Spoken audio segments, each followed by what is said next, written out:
Hello friends, क्या आप जानते हैं कि अमेरिका ने एक नया स्टेप लिया है जो कि यह है कि जो मतलब रेगुलेटर ग्रीन हाउस गैसेज को कंट्रोल करता था ना, उसको हटा दिया गया है। ये क्यों हटाया गया है, इसके पीछे रीज़न है। मैं आगे बात करूंगा वीडियो में इसके पीछे क्या रीज़न है।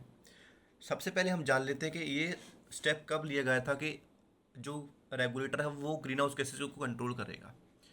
तो ये स्टेप लिया जाता है अमेरिका के द्वारा 2010 में, ओबामा के टाइम पर। ये मतलब क्यों लिया गया था, इसके पीछे रीज़न है। इसके पीछे रीज़न ये है क्योंकि उस टाइम पर ना ग्रीन हाउस गैसेस का इफेक्ट बहुत ज़्यादा हो रहा था।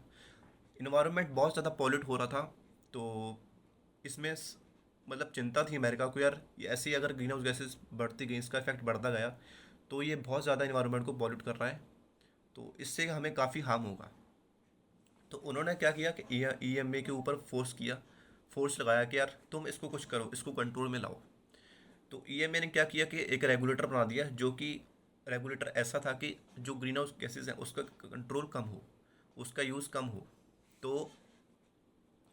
तो ये 2010 में हो रहा था। फिर जो ऑटोमोटिव इंडस्ट्री थी उन पर भी प्रेशर आया कि उन्हें ऐसे व्हीकल बनाने थे जो कि धुआं कम छोड़ें, कम इन्वायरमेंट को पॉल्यूट करें, ज़्यादा डेंजरस गैसेस ना छोड़ें। तो फिर उन्होंने क्या किया कि हाइब्रिड सिस्टम को फॉलो किया। हाइब्रिड सिस्टम ये था कि धुआं कम छोड़े गाड़ियाँ, light weight light weight material का यूज़ किया। लाइट वेट मटेरियल ये था कि उन्होंने ज़्यादा हैवी मटेरियल उसमें यूज़ नहीं किया, जो कि जो ग्रीन हाउस गैसेस जो हमारे इन्वायरमेंट उसको कम पोल्यूट करें ताकि। और तीसरी चीज़ थी बैटरी, इलेक्ट्रिकल व्हीकल। उन्होंने बैटरी का इस्तेमाल किया इलेक्ट्रिकल व्हीकल बनाने में, ताकि ज़्यादा से ज़्यादा मतलब ऐसी गाड़ियाँ बने जो कि इन्वायरमेंट को कम पॉल्यूट करें। तो ये स्टेप सब कुछ ये अमेरिका में हो रहा था उस टाइम पर। तो फिर ये 2010 में हुआ था, फिर इसको बढ़ाते बढ़ाते 2025 तक कर दिया कि इसको जो रेगुलेटर है ये ऐसे ही काम करता रहे और ग्रीन हाउस गैसेस का जो इफेक्ट है वो कम हो, ताकि हमारा इन्वायरमेंट पॉल्यूट ना हो।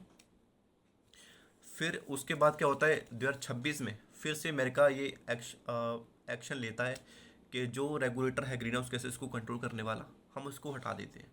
क्यों हटाते हैं, उसके पीछे रीज़न है। रीज़न ये है क्योंकि उन्हें वेनेजुएला ऑयल मिला है। तो वेनेजुएला ऑयल मिला है तो वो चाहते हैं कि हम उसको बेचें और मुनाफा कमाएं, क्योंकि अमेरिका जो भी करता है उसके पीछे उसका रीज़न होता है। तो अमेरिका चाहता है कि हम ज़्यादा से ज़्यादा ऑयल बेचें।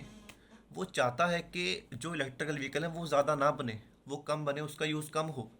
क्योंकि अगर कम यूज़ होगा तभी हमारा ऑयल बाकी कंट्री खरीदेंगी। अगर इलेक्ट्रिकल व्हीकल ज़्यादा बन गए, मतलब उसका यूज़ होना ज़्यादा हो गया, और जो ऑयल वगैरह जो व्हीकल यूज़ करते हैं उनका यूज़ अगर कम हो गया, तो हम ऑयल कैसे बेचेंगे, हमें मुनाफा कैसे होगा। तो इसी कारण के चलते अमेरिका ने ये डिसीजन लिया है कि जो रेगुलेटर था जो ग्रीन हाउस गैसेस को कंट्रोल करता था उसको उन्होंने हटा दिया है। तो लेकिन ये मेरे को ऐसा लगता है कि अमेरिका की जो राजनीति है ये सक्सेसफुल नहीं होगी इसमें। क्यों नहीं होगी, क्योंकि चाइना ऑलरेडी बहुत आगे पहुंच चुका है। जो ऑटोमोटिव इंडस्ट्री है वो इतने इलेक्ट्रिकल व्हीकल बना रही हैं कि वो अब ऐसे स्टेप नहीं लेंगी कि वापस से वो उसको छोड़ के और जो पेट्रोल डीजल वाले जो व्हीकल हैं उसको बनाने में लग जाए।